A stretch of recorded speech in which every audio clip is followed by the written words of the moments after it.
Welcome to Handmade Happenings. I'm Marissa. I've noticed that recently I haven't been doing as much sewing as I normally do. And I'm really starting to miss it, so I'm fixing that by challenging myself to see how many projects I can get done in a week. Well, Monday through Friday anyway.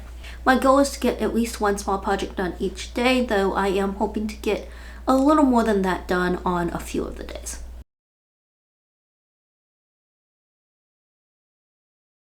So most of my projects this week are small ones that I've been putting off for a while. And starting out with making a dress for this doll. I got her because I was hoping to have like a fashion doll that's bigger than Barbie. I think she's 15 inches. That I could do more detailed work on and like replicas or nicer projects that have a little more room for all those details without having to make it in human size. That said, I think I really need to give up on that idea because I apparently really like just trying to do it in Barbie size because that is still what I usually reach for the most. However, I do at least need to get her out of this evening gown because it's looking a little worse for wear in some spots. So today I am going to make her a dress using this scrap fabric that I used to make a dress for one of my nieces.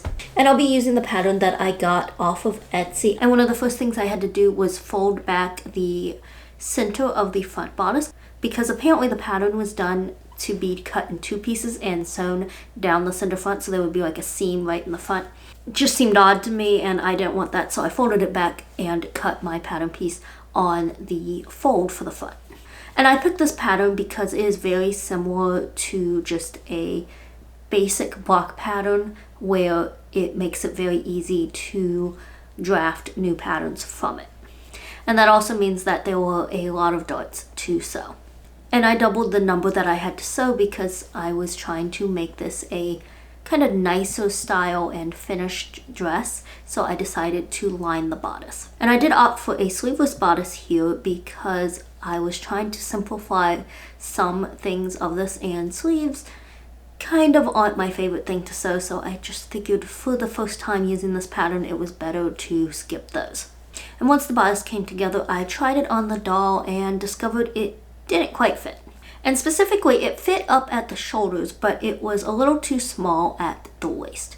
So what I ended up doing is just removing the waist darts on the back bodice pieces.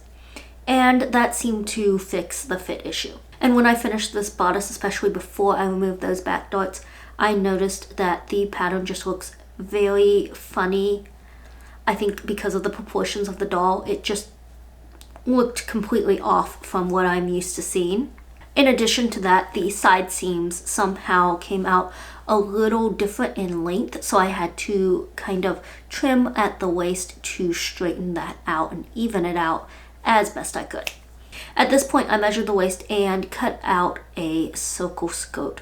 I already had 1/2 circle skirt piece that worked for the front, and then I just cut out 2 pieces for the back.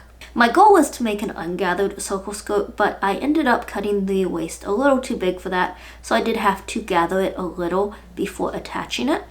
And for the hem as well as the back opening of the skirt, I sewed those by hand, and then I chose snaps for the closure because again it gave that nicer, more elevated finish because the threads and all don't show like they would if I was machine sewing Velcro on. Now unfortunately, I don't really like how this dress turned out, and I can't quite put my finger on why. I think it just wasn't what I was expecting. The gathering of the skirt is a little uneven, and that's partly my fault because I only did 1 row of gathering threads. So I think that's part of it. I think I didn't trim the waist properly either because it looks a little crooked. And then the darts sit funny. They don't seem symmetrical like they're supposed to. And so I think it's just a lot of little things that I look at it and go, it looks just slightly off.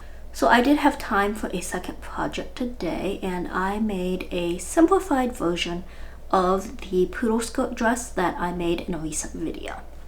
This one is for my niece who saw mine recently when she was visiting. And the first thing I did to simplify it was, instead of embossing the applique onto it, I just used a regular stamp and ink. This is Stampin' Up! Ink in navy blue. Their ink is water-based, and I know from a previous experiment that it will not last if it gets wet. So I'm just going to warn her not to get it wet. I assume with doll clothes that they probably won't be washed, so I'm not too worried about that. And the other way I simplified it is, instead of doing like a placket with buttons in the center front of the bodice, I just did a regular bodice and used some bullion knots as buttons. I also skipped the collar around the neckline and took advantage of lighter fabrics so that I wouldn't have to change the thread color when doing the hem of the skirt. And I am much happier with how this one turned out than the last one. So much so that I may have to do another one of this style because I really like it. Last thing I did was finish a weaving project. It is a towel, and I have started finishing these on the sewing machine, just doing a zigzag stitch to secure the yarn and then going back and folding it under once and hemming it. On Tuesday, I got off to a bit of a late start. I had originally planned to do a small hand sewing project because I knew I had a busy day, but I ended up not being able to get the print on the fabric to line up the way I wanted with the pattern. So instead, in the afternoon, I sat down and tested a new pattern. Now, this is a double-breasted suit jacket pattern for a Ken doll. And I got this because I need a double-breasted suit jacket for an upcoming project. And I figured it was a good time to test this out because I knew it was going to have some fit issues.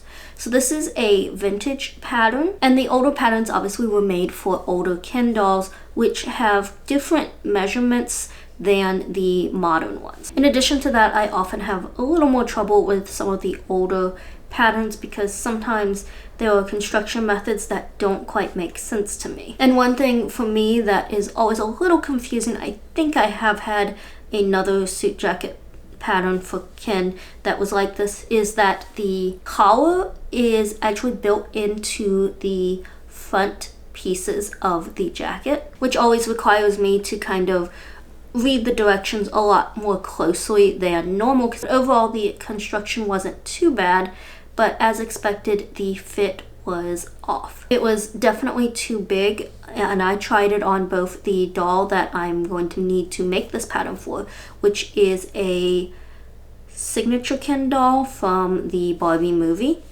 as well as on a different one, which was another signature that was supposed to be Batman from the Batman vs. Superman movie. And I mentioned that I tried it on that doll because he has like broader shoulders, and I actually have a hard time getting some of the other patterns to fit on him because things are too tight. But even on him, this one was too loose. So I will have to keep working with this pattern to see if I can fix the fit. Wednesday started out with making a couple of doll-sized purses. This pattern is one that I drafted myself. It's basically a couple of rectangles and a few tabs added for actually sewing the pieces together. And so I cut this out from this fabric that kind of has a leather look to it. I don't actually know what it is because it was given to me, and I wish I did because it's really easy to work with and it hasn't peeled or anything, and it doesn't unravel. So anyway, I made two versions of this purse, one with a flap and one without. And I cut 3 strap pieces. So the purse without a flap got 2 straps, one on the front and one attached to the back.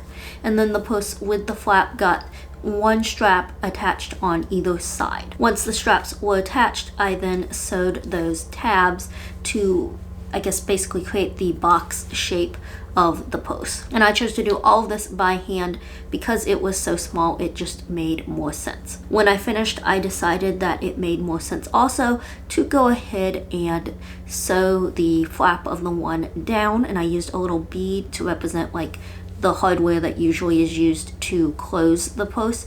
And then I did the same for the other one, just sewing basically the purse closed and putting a bead on either side.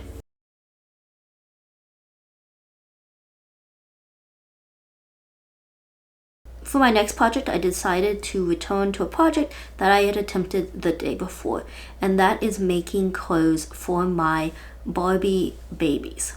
Now I had intended to make little shirts from this scrap of Winnie the Pooh fabric that had the characters on it in like really small print.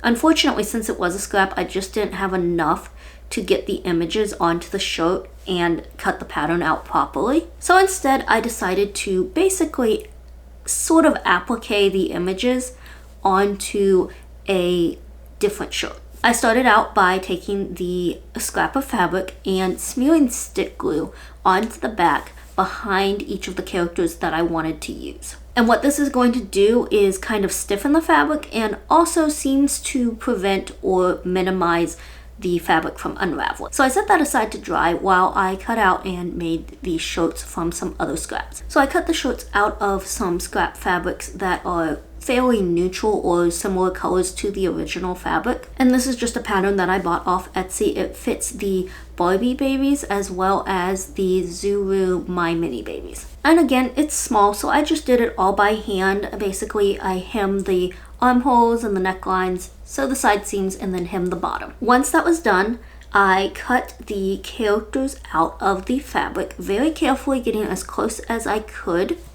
And then I decided to just, glue the images onto the shirts. I had considered sewing them, but at such a small size, the stitches probably would have overwhelmed everything and not blended in very well. So it just made more sense to glue it. And I also figured a little more glue on the back would hopefully decrease the likelihood of unraveling some more. After making the two shirts, I did also end up making a dress and putting another one of the characters on it.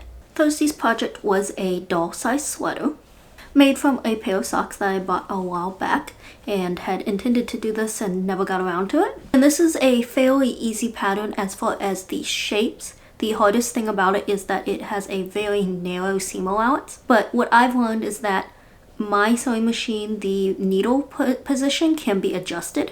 And if I move it over to the right, then I can get that narrower seam allowance without having to move the fabric to the left and risking getting it caught in the feed.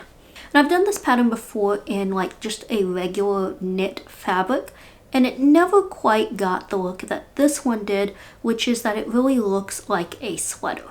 On Friday, I decided to make a 3-piece suit for my Barbie. Well, I say 3-piece, but technically I guess it's 2 pieces made to look like 3 pieces. So for the jacket, this is a pattern that I modified from my basic bodice pattern for my Barbies.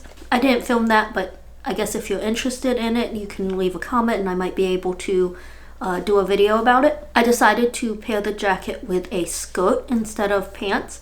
So I used a pencil skirt, and I went ahead and attached it to the bodice that I made, which was a light purple bodice with a waistband sandwiched in between so that it looks like it's a skirt and top without it being 2 separate pieces.